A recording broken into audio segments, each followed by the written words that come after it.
Assalamualaikum warahmatullahi wabarakatuh. Bismillahirrahmanirrahim.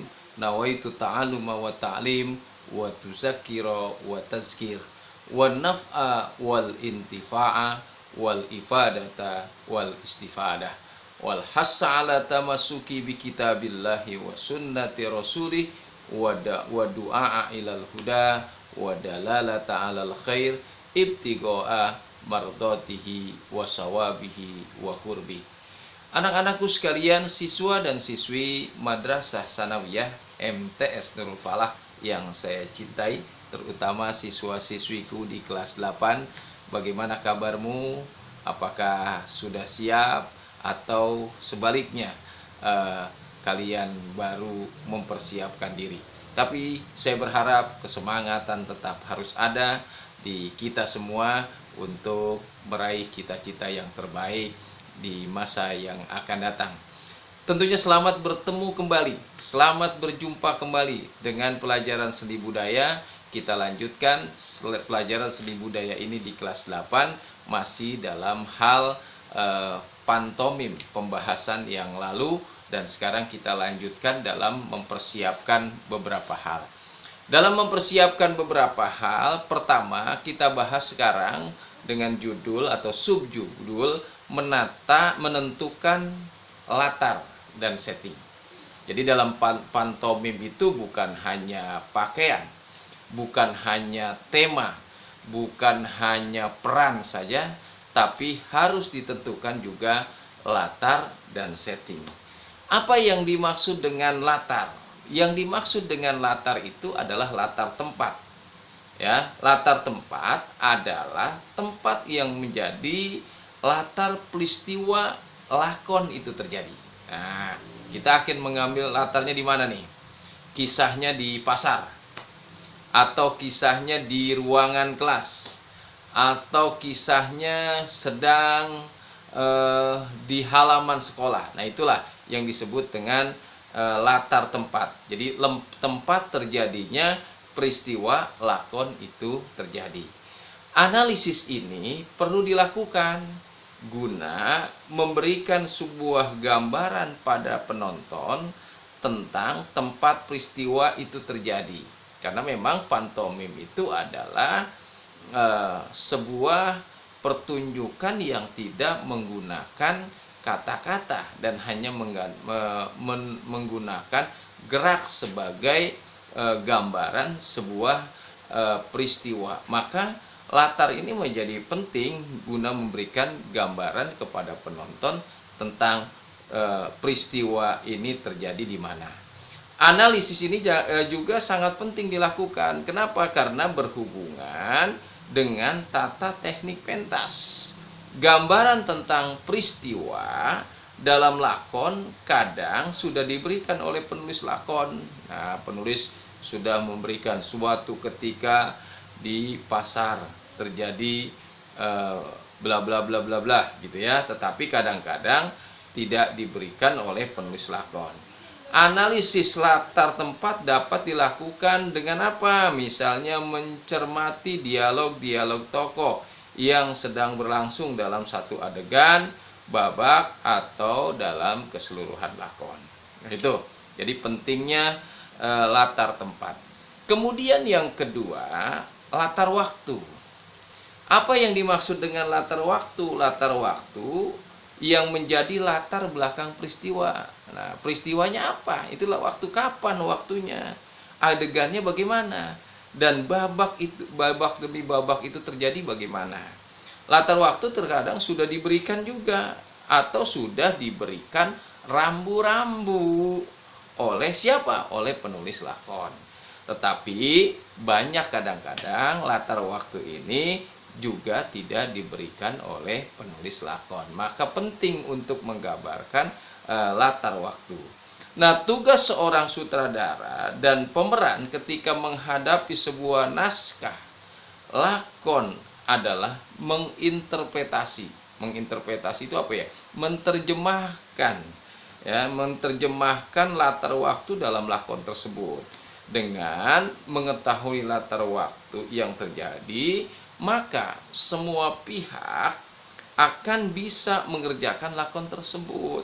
Misalnya penata artistik akan menata perabot dan mendekorasikan pementasan sesuai dengan latar waktu yang ada dalam naskah.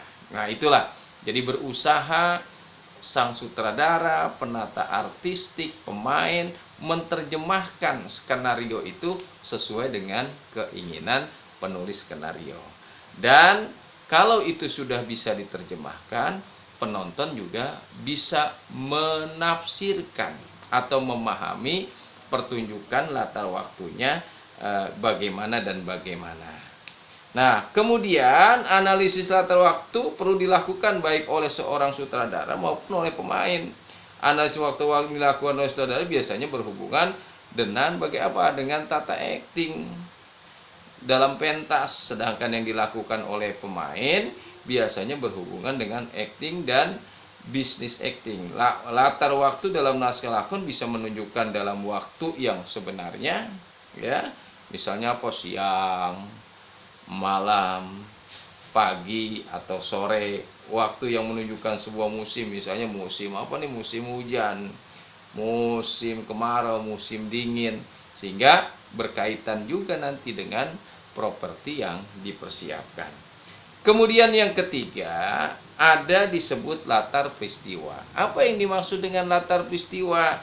Latar peristiwa adalah peristiwa yang melatar belakangi adegan itu terjadi, dan bisa juga yang melatar belakangi lakon itu terjadi. Itulah yang disebut dengan latar peristiwa. Nah, latar peristiwa ini bisa sebagai adegan realita.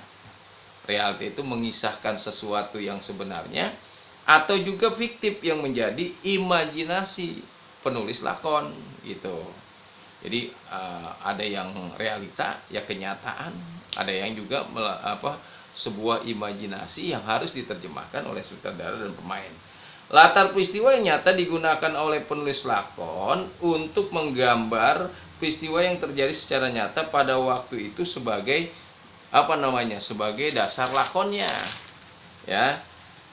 Nah, setelah itu sudah dipersiapkan, baru babak berikutnya mementaskan pantomim itu sendiri. Jadi sudah disiapkan latar settingnya, mempersiapkan diri, baru dipentaskan.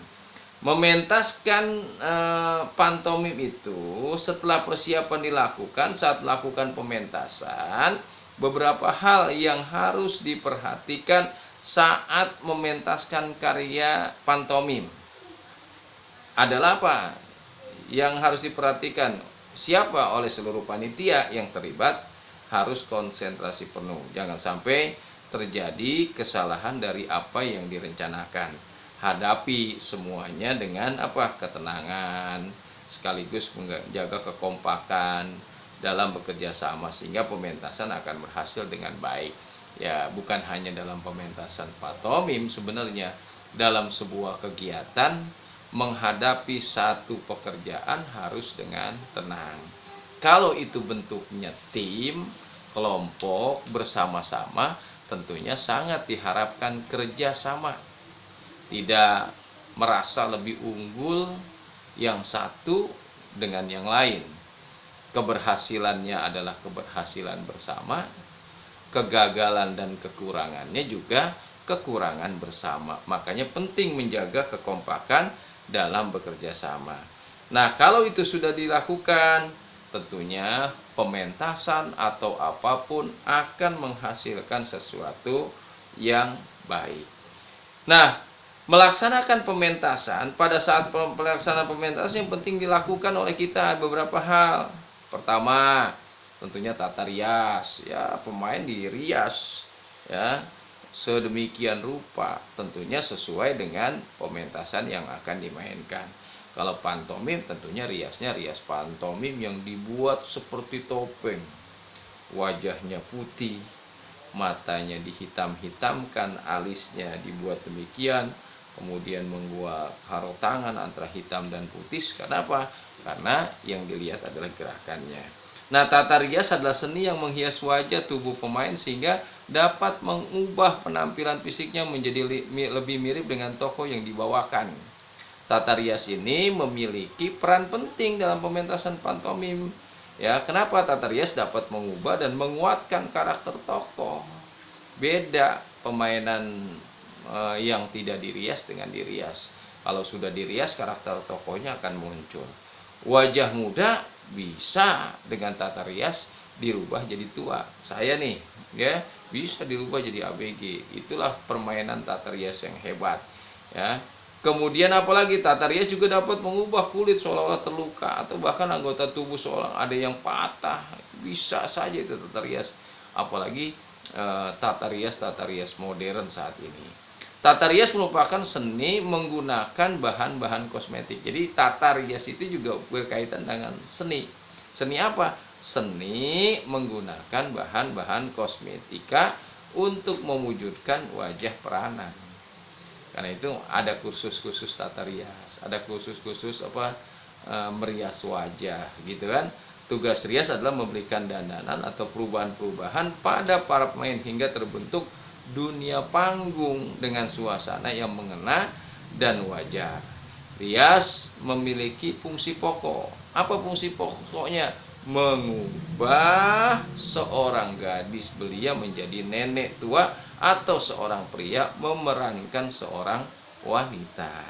Rias sebagai fungsi bantuan. Misalnya seorang gadis muda memerankan gadis muda tetapi tidak memerlukan riasan pada muka atau rambutnya. Jadi kegunaan rias dalam pantomim: 1. Merias tubuh manusia, 2. Mengatasi efek tata lampu, 3. Membuat wajah dan kepala sesuai dengan peran yang dihendaki. Ya. Nah, itulah anak-anakku sekalian berkaitan dengan tata peristiwa, latar, dan waktu. Oleh karena itu, pertanyaannya, apa fungsi tata rias dalam peranan permainan pantomim? Terima kasih. Assalamualaikum warahmatullahi wabarakatuh.